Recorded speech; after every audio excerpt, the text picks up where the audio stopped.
तो आज हम लोग एक्सप्लेन करने वाले हैं बैटल टू द हेवेंस के एक नए एपिसोड के बारे में।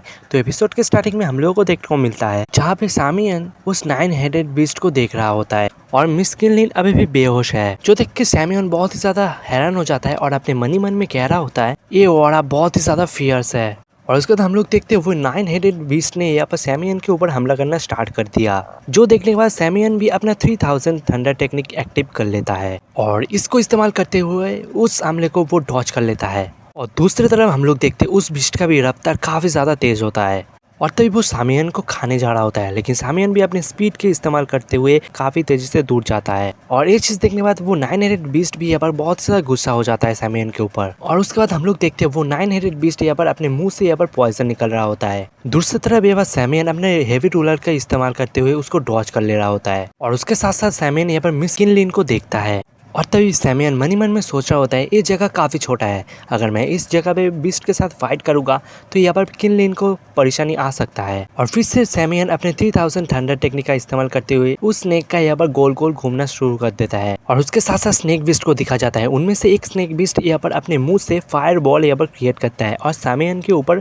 फेंक देता है। और तभी दूसरे स्नेक यहाँ पर अपने मुंह से पॉइजन अटैक करता है और तीसरा स्नेक अपने मुंह से आइस अटैक कर देता है। और उसके बाद वो बहुत ही मुश्किल से इस तीनों हमले को डॉज कर पाता है, लेकिन ये कम नहीं होता है और इसके साथ साथ सारे स्नेक्स मिलकर यहाँ पर उसके ऊपर हमला कर रहा होता है। और उसका सैमियन सोचने लगता है आखिर ऐसा कैसे हो सकता है, इन सारे स्नेक के पास अलग अलग एबिलिटी कैसे आ सकता है। और इधर सारे हमले को डॉज करते हुए वो स्नेक यहाँ पर काफी ज्यादा गुस्सा हो जाता है और उसके सारे स्नेक्स मिलकर अपनी एबिलिटी से एक बहुत ही बड़ा फायरबॉल बना लेता है। और उसका सैमियन भी काफी ज्यादा गुस्सा हो जाता है क्योंकि अगर वो हमला उसके तरफ लग जाए तो यहाँ पर किनलिन को भी यहाँ पर परेशानी आ सकता है। और उसके बाद वो इस्तेमाल करते हैं 3000 अपने बर्निंग फ्लेम और उसके बाद वो कहता है बहुत हुआ, तुम्हारे साथ मैं और टाइम वेस्ट नहीं कर पाऊंगा। और तभी वो बॉल यहाँ पर उसके ऊपर हमला कर देते हैं वो स्नेक्स और यहाँ पर सैमियन का जो बीस्ट होता है वो यहाँ पर उस हमले को डॉज कर लेते हैं और एनर्जी बाहर ना जा पाए इसलिए उसके आसपास घूम रहा होता है।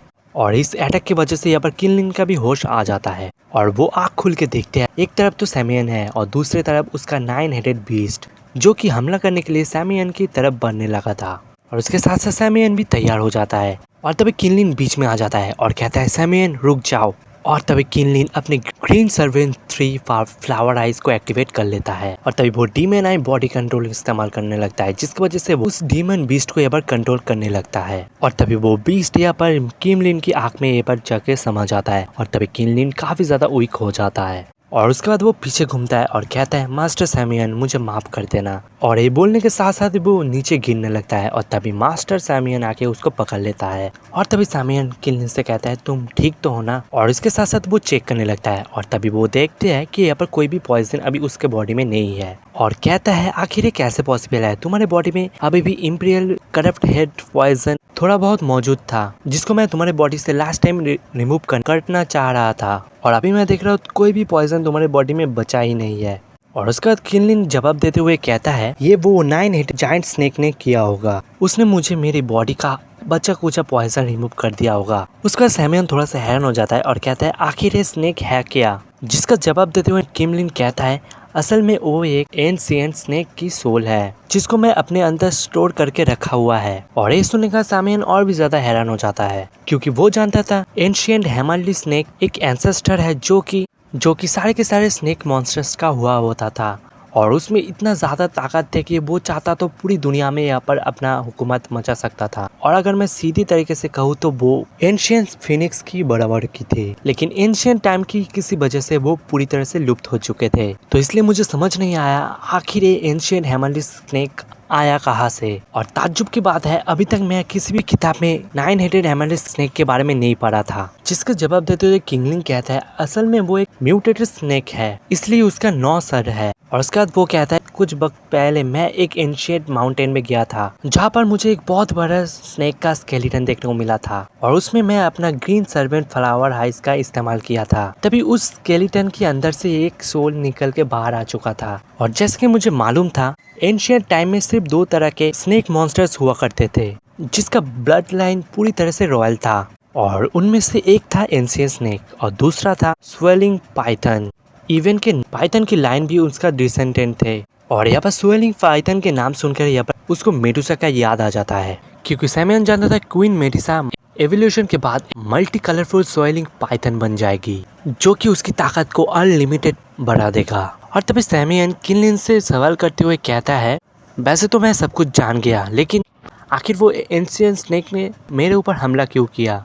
जिससे किंगलिन कहता है, प्लीज मुझे माफ कर दो, अगली बार से मैं उसके ऊपर अच्छे से नजर रखूंगी। असल में वो मुझे प्रोटेक्ट करने की कोशिश कर रहा था। और उसका सैमियन कहता है, चलो कोई बात नहीं, अच्छा है वो तुम्हारे ऊपर हमला नहीं करना चाहता, ठीक है तुम अब थोड़ा सा आराम करो, मुझे कुछ काम से बाहर जाना होगा। जिसके बाद किंगलिन भी जवाब देते हुए कहता है, ठीक है जैसा तुम कहो। और ये सब बात खत्म होने के बाद सैमुअल वहां से रवाना हो गया और फिर वो चलते चलते पैलेस के दूसरे कमरे पर आ जाता है, जहाँ पे उसको देखने को मिलता है मास्टर गैवेलाओ सोल रीजन फ्रूट की पावर को एब्जॉर्ब करने की कोशिश कर रहा है। और साइड में मास्टर फेंगसियन भी खड़ा हुआ होता है, ताकि कोई भी मास्टर गैवेलाओ को डिस्टर्ब ना कर पाए, यानी कि वो उसको प्रोटेक्ट करने की कोशिश कर रहा है, यानी कि मास्टर को प्रोटेक्ट करने के लिए वो वहाँ पर रुका है। तभी अचानक से उसका नजर सैमुअल के ऊपर पड़ गई। इसके बाद वो थोड़ा सा खुश हो गया। उसका सैमियन भी उसका शुक्रिया अदा कहता है, क्योंकि वो अभी मास्टर गैवेलाओ को प्रोटेक्ट कर रहा है। और यहाँ पर सैमियन देखते हैं कि धीरे धीरे मास्टर गैवेलाओ का यहाँ पर सोल रिस्टोर होने लगता है। जिसके बाद वो खुश होकर कहता है, इसका मतलब सोल रीजन फ्रूट काम कर रहा है। जिसके बाद मास्टर फेंगसियन भी खुश होकर कहते हैं, हाँ तुमने सही कहा, लेकिन मास्टर गैवेलाओ को अगर पूरा यहाँ पर सोल को रिस्टोर करना है तो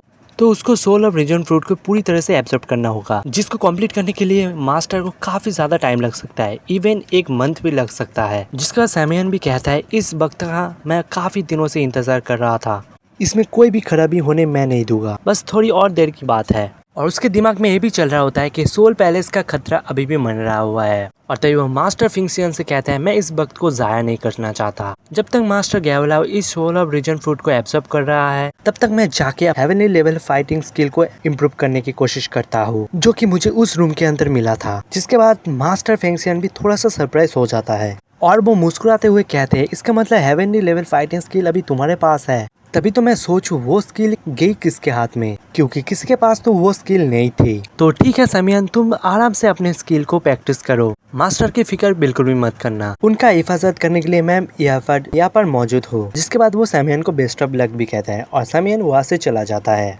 और अभी वो एक दूसरे रूम के अंदर जाके बैठ गया है, जहाँ पर सैमियन अपने पास से डोसन स्केलेटन बॉल को एक बार बाहर निकल कर लाता है, जिसके अंदर सैमियन को पता था इसके अंदर हेवनली लेवल फाइटिंग स्किल छुपा हुआ है। मगर सैमियन थोड़ा सा हैरान हो जाता है, क्योंकि उसका कॉन्सेंस उस बॉल के अंदर नहीं जा रहा था, जिसकी वजह से सैमियन को अपने फ्लेम का इस्तेमाल करना पड़ा और कुछ समय तक उसको जलाते जलाते उसको पूरा लिक्विड में बदल देता है। और उसका सैमियन उस लिक्विड को देखते हुए कहता है कि जब मैं उस सील को ब्रेक किया था तब भी उससे इस तरह के लिक्विड बाहर आया था, लेकिन आखिर ये है क्या, इसके बारे में सैमुअल को कुछ भी आइडिया नहीं था। दरअसल इसको गोल्डन स्पिरिट सलाइवा कहता है। और उसका सैमुअल जैसे उसको टच किया वो उसके बॉडी में एब्जॉर्ब होने लगा। और उसके बाद हम लोग देखते हैं वो गोल्डन स्पिरिट यहाँ पर उसके राइट हैंड पे पूरी तरह से मिल जाता है और उसको बहुत ही ज्यादा दर्द होता है और उसको लगता है कि आज के बाद वो ये राइट हैंड को कभी भी यूज नहीं कर पाएगा। और तभी अचानक से वो सारे गोल्डन स्पिरिट यहाँ पर उसके बॉडी के अंदर होते हुए उसकी पूरी शरीर में एक जगह जाने लगा। और उसके बाद वो अपने सर को पकड़ के बहुत ही ज्यादा यहाँ पर तकलीफ में होता है।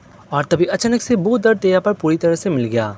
और उसके बाद वो अपने आँख को खोलता है और देखते हैं वो काफी ज्यादा अजीब सी जगह में पहुंच चुका है। और जिसके बाद सैमुअल समझ जाता है कि वो ही हेवनली लेवल्स फाइटिंग स्किल का जो अंदर होता है उसकी मेमोरी में वो पहुंच चुका है। और तभी वो अपने राइट देखता है जो कि एक तेज रोशनी वहाँ पर चमक रहा होता है, जिसको देखने के बाद सैमुअल समझ जाता है कि ये तो वही डोशन एक्सपर्ट की सोल और मेमोरी का एक हिस्सा है। और उसका तुरंत ही सैमुअल उस एक्सपर्ट से माफी मांगते हुए कहता है कि मेरा यहाँ पर आने का कोई भी इरादा नहीं था, प्लीज मुझे माफ कर दीजिए, मैं नहीं चाहता कि आपको इस बात से गुस्सा आ जाए। और उसका डोशन एक्सपर्ट उसके ऊपर गुस्सा नहीं होता है और उसके बदले में उससे कहता है, I am great heavenly creation bound technique, इस टेक्निक को बनाने के लिए मैं पूरी जिंदगी लगा दी, जिसकी वजह से मैं 100 से भी ज्यादा फाइटिंग स्किल एक साथ कंबाइन किया और मैंने साथ ही साथ इस टेक्निक के अंदर क्रिएशन कॉन्सेप्ट का इस्तेमाल किया, जिस वजह से ये टेक्निक इतना ज्यादा पावरफुल हो चुके थे कि ये एक हेवन तक को डिस्ट्रॉय कर सकते हैं। और इसके साथ साथ ये वाला एपिसोड यहाँ पर खत्म हो जाता है। दरअसल इसका और भी पार्ट है, अगर तुम लोग इस वीडियो को थोड़ा सा यहाँ पर सपोर्ट दिखा देते हो तो मैं पार्ट 2 भी अपलोड कर दूंगा। तो आज के लिए इतना ही, तब तक के लिए बाय।